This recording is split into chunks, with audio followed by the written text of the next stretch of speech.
Dokter Tirta ngamuk ke anak buah Jokowi. Kritik kok dilarang. Dari mana ada isu vaksin itu obat? Gak ada obat COVID, bosku. Siapa yang bilang ada obat COVID? Jangan percaya statement di media, gak ada obat COVID, bosku.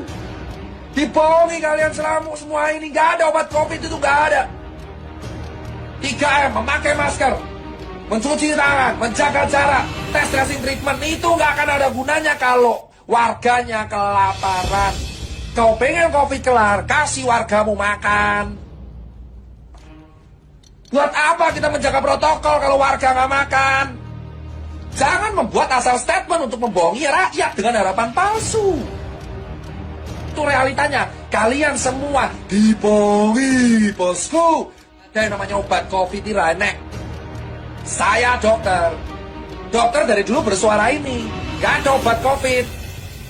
Lah gimana kita bisa antibodi kuat orang warga aja nggak bisa makan? Inilah problem lingkaran setan. Harus memakai masker dan garis miring atau face shield. Ya udah kan dari situ aku mengatakan apa SK ku dan aku masih terdaftar sebagai relawan Kementerian Kesehatan dan relawan BNPB. Nah pada waktu itu kepala Satgas bilang sama jubirnya Satgas Covid, Prof Wiku bilang, itu tolong dong diedukasi. Nah aku ada SK-nya. Awal-awal ditutup bansos. Terus begitu Prof Wiku bilang, diam semuanya. Makanya saya bilang, apakah saya harus bergelar profesor dulu, harus kritik? Ya kalau kayak gitu tak sekolah lagi, biar sampai profesor PhD baru saya kritik satu-satu. Jadi aku pada waktu itu Kak udah buat video bahwa aku nggak setuju PPKM itu bukan di salah satu TV lah, di Kompas kan aku juga sering ngomong, di Twitter bahkan sering ngomong bahwa PSBB itu nggak efektif. Kenapa? Karena udah telat. PSBB itu harusnya di Maret April, kalau di November Desember sama Januari udah nggak efektif. Terus akhirnya aku usul ke Kementerian Kesehatan, usul ke KSP, usul ke Dewan Ketahanan, tetap mentok di situ. Ya udah aku buat video sendiri di TikTok, buset videonya sampai 2M. Nah video ini saya setor menyebar ke WA mungkin, dan alhamdulillah Pak Jokowi mendengar bahwa emang PPKM nggak bagus, terutama jam malam. Ya karena satu, terlalu banyak yang melanggar. Itu kayak wasit yang kayak contoh, kalau misalnya nggak pakai helm di razia itu cuma satu, nggak apa-apa. Masalahnya yang nggak pakai helm itu 1 juta orang, polisinya let's say cuma 10. Berarti yang ketangkap let's say satu polisi nangkap 10 orang. Berarti yang nangkap cuma 100 orang. Berarti ada 929.900 orang bebas. Nah PPKM itu kayak gitu. Yang nggak pakai masker itu lebih banyak banget daripada yang pakai. Dan kalau kita tanya, kenapa sih kamu nggak pakai masker? Rata-rata bukan karena mereka nggak tahu COVID, tapi itu sebagai bentuk protes pembangkangan sipil karena trustnya pemerintah turun. India itu melakukan lockdown ya. Jadi, tapi rakyatnya dikasih makan. Jumlah penduduk India itu 1 miliar lebih. Kita hanya 270 juta. Tadi saya berbicara dengan salah seorang ekonom yang juga pernah jadi menteri. Itu dia mengatakan kita sebenarnya bisa melakukan di situ kira-kira hanya 60 miliar sampai 60 triliun sampai 70 triliun itu per bulan. Jadi jangan menyebutkan India karena kasus India dengan kita beda. Di sana lockdown, dia tutup, tapi dia kasih makan rakyatnya. Kita di sini PPKM darurat. Kita nggak kasih makan orang, hanya janji-janji saja. Prof, ini kan ada bantuan sosial yang diberikan. Bantuan sosial tadi Indra sudah ngomong belum terima, dan banyak lagi orang mengatakan belum terima. Seharusnya rakyat jelata itu sebelum diberlakukan PPKM darurat sudah tersedia, salurkan. Itu baru bisa. Nah itu belum termasuk orang yang menganggur, belum termasuk orang yang tadinya bekerja kemudian diberhentikan dan sebagainya. Jadi masalahnya itu sangat rumit sekali. Maka karena itu saya sependapat dengan para ilmuwan mengatakan itu lakukan penguncian semuanya saja. Itu paling tidak 1 bulan 2 bulan sudah selesai semuanya. Daripada sekarang nggak jelas Pak. Anda yang jelas rakyat. Kalau pilihannya pemerintah sekarang tuh cukup 2. Kalau mau PPKM ya warga yang penghasilannya harian itu diurusin. Kalau enggak mereka nanti justru akan sakitnya kalau kena COVID, mereka nggak punya uang untuk ngurus. Betul sekali ya. Itu. Kan diurusin sekarang ada bansos. Bansosnya 300.000 per bulan. Iya, Ini 300.000 per bulan bisa buat beli apa? 300.000 per bulan itu 10.000 per hari. Itu buat beli nasi jok terus juga kalau anaknya 2 gimana? Jadi maksud kita adalah oke lah pemerintah bilang pada waktu itu, saya pada waktu itu kan bilang tanggal 3 Juli, saya support nih kalau sesuai narasi. Tapi kalau misalnya nggak sesuai narasi, setelah 2 minggu harus dievaluasi. Kan tadi Pak Firman bilang, bukan kita, wah ini saya kayak diadili gitu kan. Enggak. Cuman maksudnya gini Pak, masyarakat itu tuh mau kok patuh, mau banget gitu. Cuman kenapa mereka denial? Karena mereka mikir, udah 2 minggu, 3 minggu nggak dikasih makan gitu loh.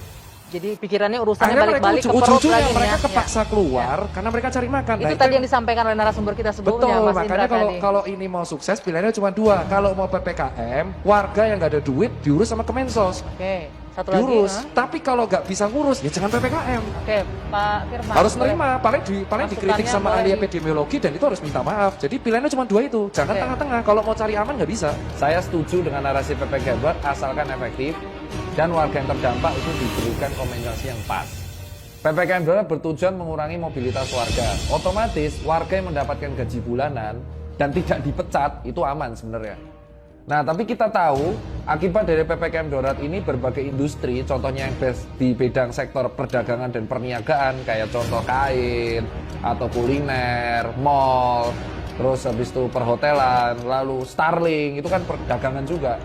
Perdagangan asongan, ya kan, perdagangan kaki lima yang Jadi menurutku akhirnya terpaksa tutup. Nah, kalau kita gaji bulanan kayak PNS, ASN atau pegawai swasta atau pegawai BUMN, mereka mendapatkan at least gaji bulanan terlepas dari di PHK. Bagaimana dengan orang yang bekerja di perdagangan? Mungkin tahun lalu kok nggak kayak gini? Tahun lalu orang masih punya tabungan. 2020 di saat yang kena PSBB orang masih punya tabungan. Tapi di tahun ini mungkin tabungan sudah habis, beban semakin berat dan COVID-nya semakin berat. Nah, lingkaran setannya seperti ini. Ketika PPKM terjadi, berarti mobilitas berkurang. Harapannya kan tentu angka penularan berkurang. Tapi kenapa semakin tinggi? Karena ada beberapa orang perkampungan yang mereka nggak dapat duit dan akhirnya mereka terpaksa kerja. Soalnya kalau nggak kerja, mereka nggak bisa beli masker. Nah, satu masker kayak gini itu rata-rata Rp2.500. Let's say satu anggota keluarga terdiri dari satu kakak terdiri dari 4 anggota keluarga. Berarti dia harus beli 4 masker sehari. Berarti dia harus 10.000, ya kan? Belum cari makan, belum kawan-kawan. Otomatis karena mobilitas berkurang, berarti orang yang membeli juga berkurang. Karena nggak semua orang kan beli bisa delivery. Emang servis HP bisa delivery, kan susah. Antri kan? Otomatis terjadinya penurunan omset. Sehingga kalau orang nggak punya uang, maka kebutuhan untuk nutrisi akan berkurang. Sementara untuk mencegah COVID, itu nutrisi harus tinggi. Kalaupun isoman, dia harus membeli suplemen, ya kan? Dia harus membeli obat. Katanya gratis, tapi kan protein nggak gratis, makanan bergizi nggak gratis, PCR aja nggak gratis, swab antigen aja 200.000. Yang terjadi adalah uangnya udah keburu habis. Nah, otomatis masyarakat terpaksa keluar. Nah, jadi PPKM ini kenapa nggak efektif? Karena di satu sisi warga diminta untuk mobilitasnya terbatas, tapi di satu sisi warga nggak diberi kompensasi yang enough, yang cukup. Sehingga akhirnya kebanyakan masyarakat tetap keluar bekerja untuk mencari nafkah, sehingga kebutuhan primernya tercukupi, yaitu makan.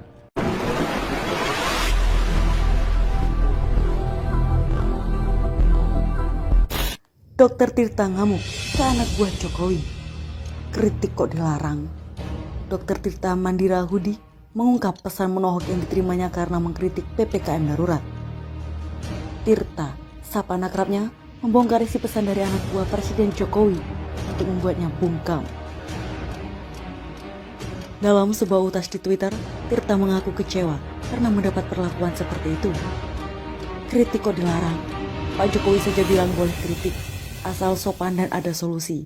Cuit Tirta dikutip JNB.co, Sabtu 17 Juli 2021. Menurutnya, pesan singkat tersebut berasal dari lingkaran Presiden Jokowi, yang mana dia mengaku kenal dekat. Selain itu, dia merasa terkejut usai diberi ultimatum untuk diam saat mengkritik PPKM darurat.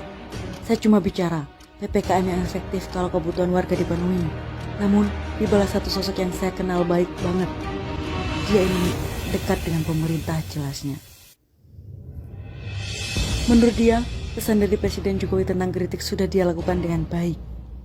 Akan tetapi, Tirta akhirnya terusik bila ada yang menyuruhnya diam saat kebijakan PPKM jauh dari ekspektasi. Saya sudah adukan hal ini kepada beberapa orang di atas sana. Kritik kok dilarang. Saya sudah kasih bonus solusi juga, tutur dia.